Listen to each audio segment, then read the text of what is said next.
নমস্কার, গল্পের ও কবিতার সংসারে আপনাদের সবাইকে সাদর আমন্ত্রণ। আজ পড়ব মানিক বন্দ্যোপাধ্যায়ের লেখা হলুদ পোড়া। সে বছর কার্তিক মাসের মাঝামাঝি 3 দিন আগে পরে গায়ে দুটো খুন হয়ে গেল। একজন মাঝবয়সী জোয়ান মদ্য পুরুষ এবং 16-17 বছরের একটি রোগা ভীরু মেয়ে। গায়ের দক্ষিণে ঘোষেদের মজা পুকুরের ধারে একটা মরা গজারি গাছ বহুকাল থেকে দাঁড়িয়ে আছে। স্থানটি ফাঁকা, বন জঙ্গলের আব্রু নেই, কাছাকাছি শুধু কয়েকটা কলা গাছ। ওই গজারি গাছটার নিচে একদিন বলাই চক্রবর্তীকে মরে পড়ে থাকতে দেখা গেল। মাথাটা আটচির হয়ে ফেটে গেছে, খুব সম্ভব অনেকগুলি লাঠির আঘাতে। চারিদিকে হইচই পড়ে গেল, লোক বিস্মিত হল না। বলাই চক্রবর্তীর এই রকম অপমৃত্যুই আশেপাশের 10টা গাঁয়ের লোক প্রত্যাশা করেছিল। অন্যপক্ষে শুভ্রা মেয়েটির খুন হওয়া নিয়ে হইচই হল কম, কিন্তু মানুষের বিস্ময় ও কৌতূহলের সীমা রইল না। গেরস্থ ঘরের সাধারণ ঘরোয়া মেয়ে, গাঁয়ের লোকের চোখের সামনে আর 10টি মেয়ের মতো বড় হয়েছে। বিয়ের পর শ্বশুর বাড়ি গেছে এবং মাসখানেক আগে যথারীতি বাপের বাড়ি ফিরে এসেছে ছেলে বিয়োবার জন্য। পাশের বাড়ির মেয়েরা পর্যন্ত কোনোদিন কল্পনা করার ছুতো পায়নি যে মেয়েটার জীবনে খাপছাড়া কিছু লুকোনো ছিল। এমন ভয়াবহ পরিণাম, নাটকীয় উপাদান সঞ্চিত হয়েছিল কোথায়? গাঁয়ে সব শেষের সাঁঝের বাতিটি বোধহয় যখন সবে জ্বালা হয়েছে, তখন বাড়ির পিছনে ডোবার ঘাটে শুভ্রার মতো মেয়েকে কে বা কারা যে কেন গলা টিপে মেরে রেখে যাবে ভেবে উঠতে না পেরে গাঁ শুদ্ধ লোক যেন অপ্রস্তুত হয়ে রইল। বছর দেড়েক মেয়েটা শ্বশুরবাড়ি ছিল, গাঁয়ের লোকের চোখের আড়ালে। সেখানে কি এই ভয়ানক অঘটনের ভূমিকা গড়ে উঠেছিল?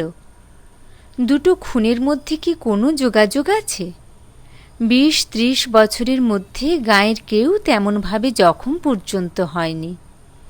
যখন হলো পরপর একেবারে খুন হয়ে গেল দুটো। তার একটি পুরুষ, অপরটি যুবতী নারী। দুটি খুনের মধ্যে সম্পর্ক আবিষ্কার করার জন্য প্রাণ সকলের ছটফট করে। কিন্তু বলাই চক্রবর্তী শুভ্রাকে কবে শুধু চোখের দেখা দেখেছিল তাও গাঁয়ের কেউ মনে করতে পারে না। একটুখানি বাস্তব সত্যের খাদের অভাবে নানা জনের কল্পনা ও অনুমানগুলি গুজব হয়ে উঠতে উঠতে মুষড়ে যায়। বলাই চক্রবর্তীর সম্পত্তি পেল তার ভাইপো নবীন। 40 টাকার চাকরি ছেড়ে শহর থেকে সপরিবারে গাঁয়ে এসে ক্রমাগত কোঁচার খুঁটে চশমার কাঁচ মুছতে মুছতে সে পাড়ার লোককে বলতে লাগল, 50 টাকা রিওয়ার্ড ঘোষণা করেছি। কাকাকে যারা অমন মার মেরেছে তাদের যদি ফাঁসি কাঠে ঝুলোতে না পারিত। চশমার কাঁচের বদলে মাঝে মাঝে কোঁচার খুঁটে সে নিজের চোখও মুছতে লাগল। ঠিক 21 দিন গাঁয়ে বাস করার পর নবীনের স্ত্রী দামিনী সন্ধেবেলা লণ্ঠন হাতে রান্নাঘর থেকে উঠান পার হয়ে শোবার ঘরে যাচ্ছে। কোথা থেকে অতি মৃদু একটু দমকা বাতাস বাড়ির পূব কোণের তেঁতুল গাছের পাতাকে নাড়া দিয়ে তার গায়ে এসে লাগল। দামিনীর হাতের লণ্ঠন ছিটকে গিয়ে পড়ল দক্ষিণের ঘরের দাওয়ায়। উঠানে আছড়ে পড়ে হাত পা ছুঁড়তে ছুঁড়তে দামিনীর দাঁতে দাঁত লেগে গেল। দালানের আনাচে কানাচে ঝোড়ো হাওয়া যেমন গুমড়ে গুমড়ে কাঁদে, দামিনী আওয়াজ করতে লাগলো সেই রকম। শুভ্রার দাদা ধীরেন স্থানীয় স্কুলে মাস্টারি করে। গাঁয়ে সেই একমাত্র ডাক্তার পাশ না করা।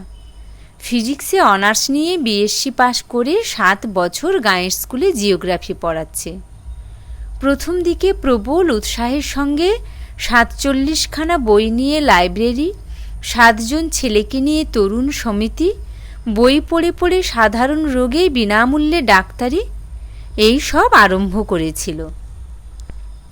গেঁয়ো একটি মেয়েকে বিয়ে করে 2 বছরে 4টি ছেলে মেয়ের জন্ম হওয়ায় এখন অনেকটা ঝিমিয়ে গেছে। লাইব্রেরির বইয়ের সংখ্যা ৩০০-তে উঠে থেমে গেছে। তার নিজের সম্পত্তি হিসেবের বইয়ের আলমারি তার বাড়িতেই তালাবদ্ধ হয়ে থাকে। চাঁদা কেউ দেয় না, তবে ২-৪ জন পড়া বই আরেকবার পড়ার জন্য মাঝে মাঝে চেয়ে নিয়ে যায়। বছরে ২-৩ বার তরুণ সমিতির মিটিং হয়। ৪ আনা ৮ আনা ফি নিয়ে এখন সে ডাক্তারি করে, ওষুধও বিক্রি করে। ধীরেনকে যখন ডেকে আনা হলো, কলসি কলসি জল ঢেলে দামিনীর মূর্ছা ভাঙা হয়েছে, কিন্তু সে তাকাচ্ছে অর্থহীন দৃষ্টিতে। আপন মনে হাসছে আর কাঁদছে, এবং যারা তাকে ধরে রেখেছিল তাদের আঁচড়ে কামড়ে পালিয়ে যাবার চেষ্টা করছে। ধীরেন গম্ভীর চিন্তিত মুখে বলল, শাহপুরের কৈলাস ডাক্তারকে একবার ডাকা দরকার। আমি চিকিৎসা করতে পারি, তবে কি জানেন, আমি তো পাশ করা ডাক্তার নই, দায়িত্ব নিতে ভরসা হচ্ছে না। বুড়ো পঙ্কজ ঘোষাল বলাই চক্রবর্তীর অনুগ্রহে বহুকাল সপরিবারে পরিপুষ্ট হয়েছিলেন। তিনি বললেন, ডাক্তার? ডাক্তার কি হবে? তুমি আমার কথা শোনো বাবা নবীন, কুঞ্জকে অবিলম্বে ডেকে পাঠাও। গাঁয়ের যারা ভিড় করেছিল তারা প্রায় সকলেই বুড়ো ঘোষালের কথায় সায় দিল। নবীন জিজ্ঞাসা করল, কুঞ্জ নেয় কত? ধীরেন বলল, ছি, ওসব দুর্বুদ্ধি করো না নবীন।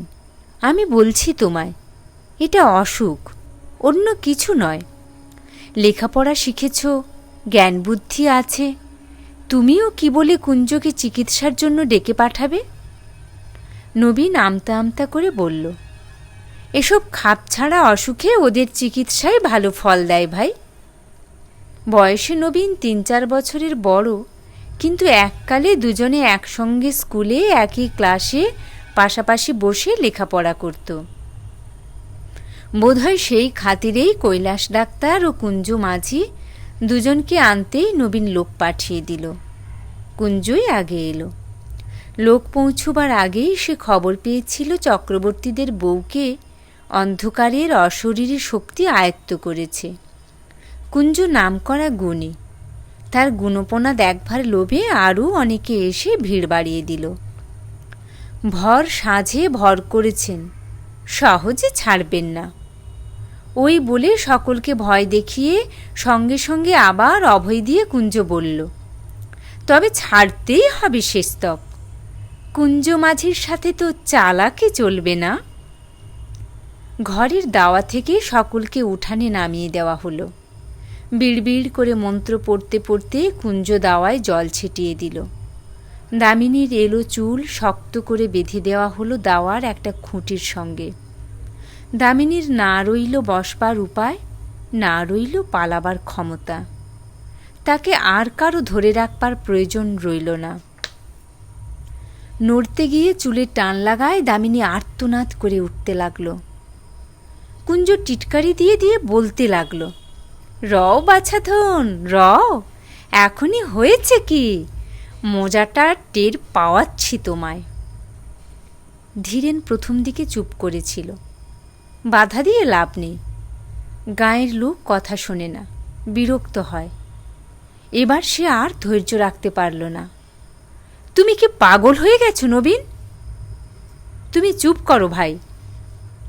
উঠানে ৩০-৩৫ জন পুরুষ ও নারী এবং গোটা ৫ লণ্ঠন জড়ো হয়েছে।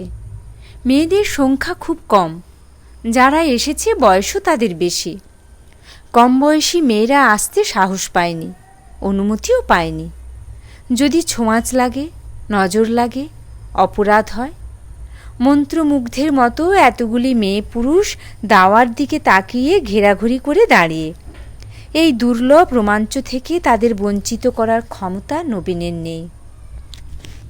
দাওয়াটি যেন স্টেজ, সেখানে যেন মানুষের জ্ঞান বুদ্ধির অতীত রহস্যকে সহজবোধ্য নাটকের রূপ দিয়ে অভিনয় করা হচ্ছে। ঘরের দুয়ারে কুঞ্জ যেন আমদানি করেছে জীবনের শেষ সীমানার ওপারের ম্যাজিক। এমন ঘরোয়া, এমন হয়ে উঠেছে দামিনীর মধ্যে অদেহী ভয়ঙ্করের এই ঘনিষ্ঠ আবির্ভাব।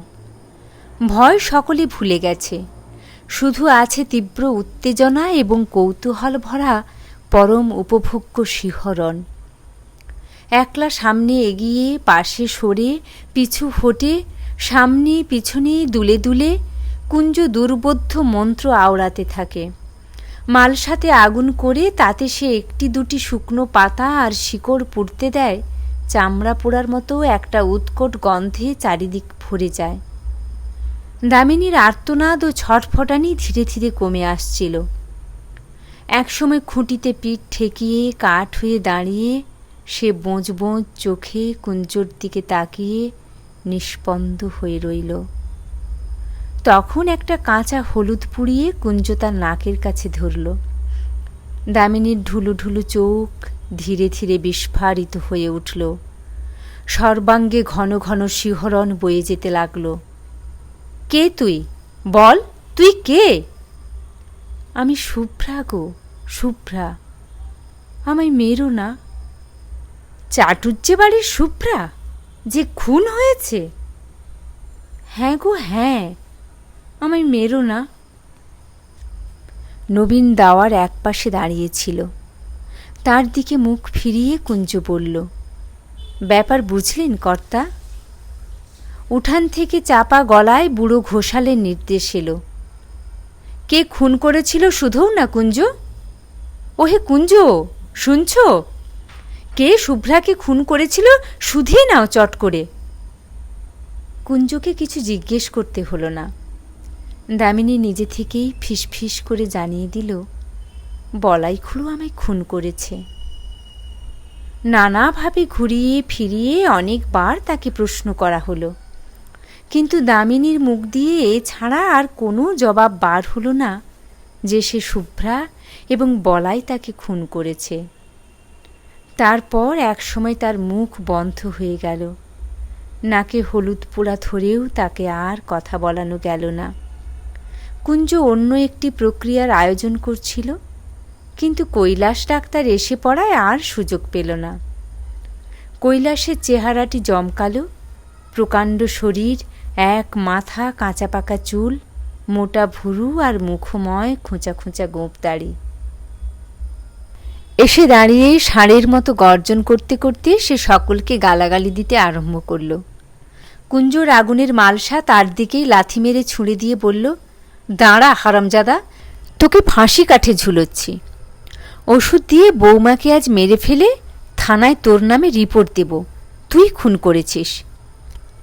কৈলাস খুঁটিতে বাঁধা চুল খুলে দামিনীকে ঘরে নিয়ে গিয়ে বলাইয়ের দাদামশাইয়ের আমলের প্রকাণ্ড খাটের বিছানায় শুইয়ে দিল।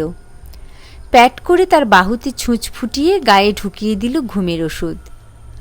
দামিনী কাতরভাবে বলল, আমায় মেরো না গো, মেরো না, আমি শুভ্রা, চাটুজ্জে বাড়ির শুভ্রা।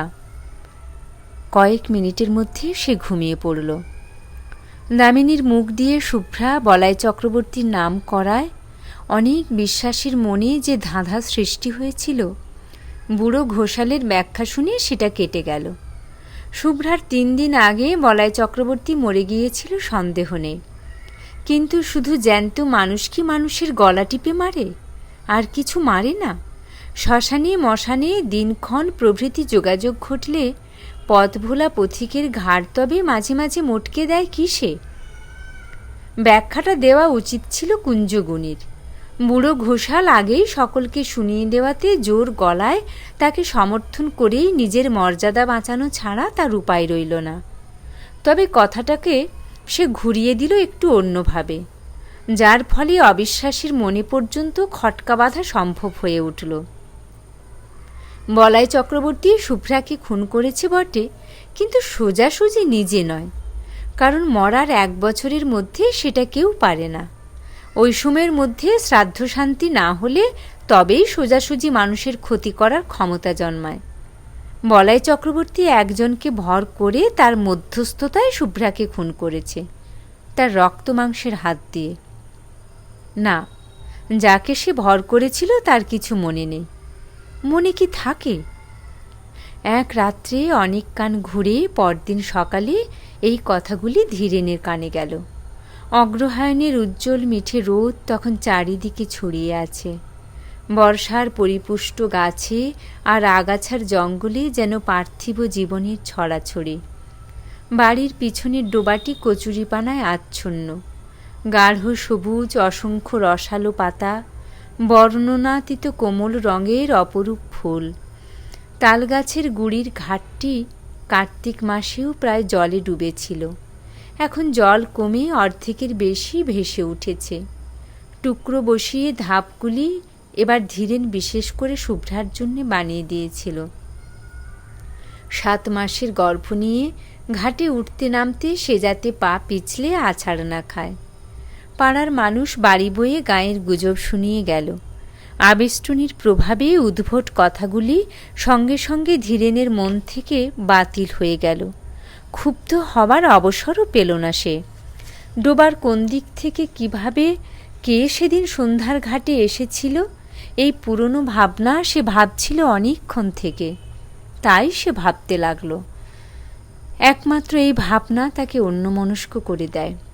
ক্ষোভ ও বিষাদে তার এত প্রাচুর্য, এখন যে মাঝে মাঝে কিছুক্ষণের জন্য অন্যমনস্ক হতে না পারলে তার অসহ্য কষ্ট হয়। অন্য কোনো বিষয়ে তার মন বসে না। ভাতের থালা সামনে ধরে দিয়ে শান্তি বলল, আমার কিন্তু মনে হয় তাই হবে, নইলে। কটমট করে তাকিয়ে ধীরেন ধমক দিয়ে বলল, চুপ, যা খুশি মনে হোক তোমার, আমায় কিছু বলবে না, খবরদার। স্কুলে যাওয়ার পথে যাদের সঙ্গে দেখা হলো, মুখে তারা কিছু বলল না, কিন্তু তাদের তাকানোর ভঙ্গি যেন আরও স্পষ্ট জিজ্ঞাসা হয়ে উঠল। কথাটা তুমি কিভাবে নিয়েছ শুনি? পুরুত ঠাকুর তাকে অনেকক্ষণ দাঁড় করিয়ে রেখে দোষমোচনের জন্য দরকারি ক্রিয়াকর্মের বিষয় আলোচনা করলেন, উপদেশ দিলেন। বিশেষ করে বলে দিলেন যে স্কুল থেকে ফিরবার সময় বাড়ি থেকে সে যেন তার নিজের ও বাড়ির সকলের ধারণের জন্য মাদুলি নিয়ে যায়। স্কুলে পা দেওয়ার পর থেকে ধীরেনের মনে হতে লাগল সে যেন বাইরের কোনো বিশিষ্ট অভ্যাগত স্কুল পরিদর্শন করতে এসেছে। তার 7 বছরের অভ্যস্ত অস্তিত্বকে আজ এক মুহূর্তের জন্য কেউ ভুলতে পারছে না। প্রথম ঘণ্টাতেই ক্লাস ছিল। অর্ধেক ছেলে আড়ষ্ট হয়ে বসে আছে, বাকি অর্ধেক নিজেদের মধ্যে গুজগাছ ফিসফাস করছেন। নিজেকে জীবন্ত ব্যঙ্গের মতো মনে হচ্ছিল। বইয়ের পাতায় চোখ রেখে ধীরেন পড়াতে লাগল। চোখ তুলে ছেলেদের দিকে তাকাতে পারল না। ঘণ্টা কাবার হতেই হেডমাস্টার ডেকে পাঠালেন, তুমি 1 মাসের ছুটি নাও ধীরেন। 1 মাসের ছুটি? মথুরবাবু এইমাত্র বলে গেলেন আজ থেকেই ছুটি পাবে, আজ আর তোমার পড়িয়ে কাজ নেই। মথুরবাবু স্কুলের সেক্রেটারি, মাইলখানেক পথ হাঁটলেই তার বাড়ি পাওয়া যায়। চলতে চলতে মাঝপথে ধীরেনের মাথাটা কেমন ঘুরে উঠল। কদিন থেকে হঠাৎ চেতনায় ঝাঁকি লেগে মাথাটা তার একরকম ঘুরে ঘুরে উঠছে। চিন্তায় ও অনুভূতির আকস্মিক পরিবর্তনের সঙ্গে এই ঝাঁকি লাগে, অথবা এমন ঝাঁকি লেগে তার চিন্তা ও অনুভূতি বদলে যায়। গাছতলায় কিছুক্ষণ বিশ্রাম করে সে বাড়ির দিকে পা বাড়াল। মথুরবাবু এখন হয়তো খেয়ে দিয়ে বিশ্রাম করছেন। এখন তাকে বিরক্ত করা উচিত হবে না। স্কুল থেকে তাড়িয়ে দেওয়া হয়নি, 1 মাসের ছুটি দেওয়া হয়েছে।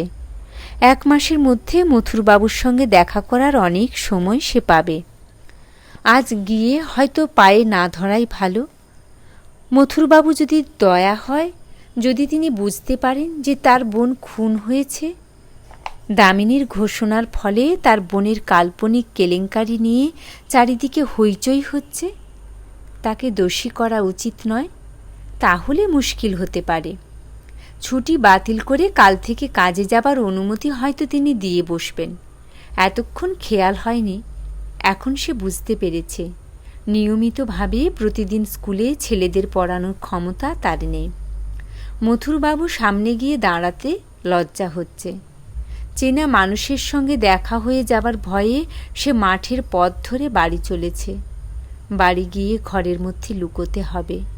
দুর্বল শরীরটা বিছানায় লুটিয়ে দিয়ে ভারী মাথাটা বালিশে রাখতে হবে। সারা দুপুর ঘরের মধ্যে শুয়ে বসে ছটপট করে কাটিয়ে শেষ বেলায় ধীরেন উঠোনে বেরিয়ে এলো। মাজা বাসন হাতে নিয়ে শান্তি ঘাট থেকে উঠে আসছিল।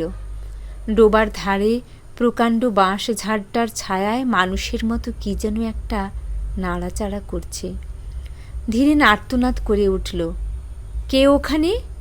কে কে? শান্তির হাতের বাসন ঝনঝন শব্দে পড়ে গেল। উটিপড়ি করে কাছে ছুটে এসে ভয়ার্ত কণ্ঠে সে জিজ্ঞাসা করল, কোথায় কে? কোনখানে? বাঁশঝাড় থেকে চেনা গলার আওয়াজ এলো, আমি মাস্টারবাবু, বাঁশ কাটছি। কে তোকে বাঁশ কাটতে বলেছে? শান্তি বলল, আমি বলেছি। খেন্তি পিসি বলল, নূতন একটা বাঁশ কেটে আগা মাথায় একটু পুড়িয়ে ঘাটের পথে আড়াআড়ি ফেলে রাখতে। ভোরে উঠে সরিয়ে দেব, সন্ধ্যের আগে পেতে রাখব। তুমি যেন আবার ভুল করে বাঁশটা ডিঙিয়ে যেও না। সন্ধ্যার আগে শান্তি আজকাল রাঁধাবাড়া আর ঘরকন্যার সব কাজ শেষ করে রাখে। অন্ধকার ঘনিয়ে আসার পর ধীরেনকে সঙ্গে না নিয়ে বড় ঘরের চৌকাঠ পার হয় না। ছেলে মেয়েদেরও ঘরের মধ্যে আটকে রাখে। সন্ধ্যা থেকে ঘরে বন্দি হয়ে ধীরেন আকাশ পাতাল ভাবে আর মাঝে মাঝে সচেতন হয়ে ছেলে মেয়েদের আলাপ শোনে। ছোট পিসি ভূত হয়েছে। ভূত নয়, পেতনি। ব্যাটা ছেলে ভূত হয়। ঘরের মধ্যেও কারণে অকারণে শান্তি ভয় পেয়ে আঁতকে ওঠে। কাল প্রথম রাত্রে একটা প্যাঁচার ডাক শুনে ধীরেনকে আঁকড়ে ধরে গোঙাতে গোঙাতে বমি করে ফেলেছিল। বড় ঘরের দাওয়ায় পূর্ব প্রান্তে বসে তামাক টানতে টানতে দিনের আলো ম্লান হয়ে এলো। এখানে বসে ডোবার ঘাট আর দুধারের বাঁশঝাড় ও জঙ্গল দেখা যায়। জঙ্গলের পর সেনেদের কলা বাগান। সেনেদের কাছারি ঘরের পাশ দিয়ে দূরে বসেদের মজা পুকুরের তীরে মরা গজারি গাছটার ডগা চোখে পড়ে। অন্ধকার হবার আগেই কুয়াশায় প্রথম গাছটা, তারপর সেনেদের বাড়ি আবছা হয়ে ঢাকা পড়ে গেল। তুমি কি আর ঘাটের দিকে যাবে? শান্তি জিজ্ঞেস করল। না। তবে বাঁশটা পেতে দাও। বাঁশ পাততে হবে না। শান্তি কয়েক মুহূর্ত চুপ করে দাঁড়িয়ে রইল। তোমার চোখ লাল হয়েছে, টকটকে লাল। হোক। শোবার ঘর আর রান্নাঘরের ভিটের সঙ্গে দুটি প্রান্ত ঠেকিয়ে শান্তি নিজেই বাঁশটা পেতে দিল। কাঁচা বাঁশের দু প্রান্তের খানিকটা পুড়িয়ে দেওয়া হয়েছে। অশরীরী কোনো কিছু এ বাঁশ ডিঙোতে পারবে না। ঘাট থেকে শুভ্রা যদি বাড়ির উঠোনে আসতে চায়, এই বাঁশ পর্যন্ত এসে ঠেকে যাবে। আলো জ্বালার আগেই ছেলে মেয়েদের খাওয়া শেষ হলো। সন্ধ্যাদীপ না জ্বেলে শান্তির নিজের খাওয়ার উপায় নেই। ভালো করে সন্ধ্যা হওয়ার আগেই সে তাড়াতাড়ি দ্বীপ জ্বেলে ঘরে ঘরে দেখিয়ে শাঁখে ফুঁ দিল। 10 মিনিটের মধ্যে নিজে খেয়ে ধীরেনের ভাত বেড়ে ঢাকা দিয়ে রেখে রান্নাঘরের তালা দিয়ে কাপড় ছেড়ে ঘরে গিয়ে ঢুকল। বিকালে আজকাল সে মাছ রান্না করে না। এঁটো কাঁটা নাকি অশরীরী আত্মাকে আকর্ষণ করে। খাওয়ার হাঙ্গামা খুব সংক্ষেপে, সহজে এবং অল্প সময়ে হয়ে যায়। ঘরে আসবে না? না। তখনও আকাশ থেকে আলোর শেষ আভাসটুকু মুছে যায়নি। 2-3টি তারা দেখা দিয়েছে, আরও কয়েকটি দেখা দিতে দিতে আবার হারিয়ে যাচ্ছে। আর 1 মিনিট 2 মিনিটের মধ্যে রাত্রি শুরু হয়ে যাবে। জীবিতের সঙ্গে মৃতের সংযোগ স্থাপনের সবচেয়ে প্রশস্ত সময় সন্ধ্যা। ভর সন্ধেবেলা শুভ্রা দামিনীকে আশ্রয় করেছিল। আজ সন্ধ্যা পার হলে রাত্রি আরম্ভ হয়ে গেলে চেষ্টা করেও শুভ্রা হয়তো তার সঙ্গে কথা বলতে পারবে না। আর দেরি না করে এক্ষুনি শুভ্রাকে সুযোগ দেওয়া উচিত। চোরের মতো ভিটের থেকে নেমে বাঁশ ডিঙিয়ে ধীরেন পা টিপে টিপে ডোবার মাঠের দিকে এগিয়ে গেল। অদ্ভুত বিকৃত গলার ডাক শুনে শান্তি লণ্ঠন হাতে ঘর থেকে বেরিয়ে এলো। বাঁশের ওপারে দাঁড়িয়ে হিংস্র জন্তুর চাপা গর্জনের মতো গম্ভীর আওয়াজে ধীরেন তার নিজের নাম ধরে ডাকাডাকি করছে। গেঞ্জি আর কাপড়ে কাদা ও রক্ত মাখা। ঠোঁট থেকে চিবুক বেয়ে ফোঁটা ফোঁটা রক্ত গড়িয়ে পড়ছে। বাঁশটা সরিয়ে দাও। ডিঙিয়ে এসো, বাঁশ ডিঙিয়ে চলে এসো। কি হয়েছে, পড়ে গেছো নাকি? ডিঙোতে পারছি না, বাঁশ সরিয়ে দাও। বাঁশ ডিঙোতে পারছো না? মাটিতে শোয়ানো বাঁশ। শান্তির আর এতটুকু সন্দেহ রইল না। আকাশ চেরা তীক্ষ্ণ গলায় আর্তনাদের পর আর্তনাদ শুরু করে দিল।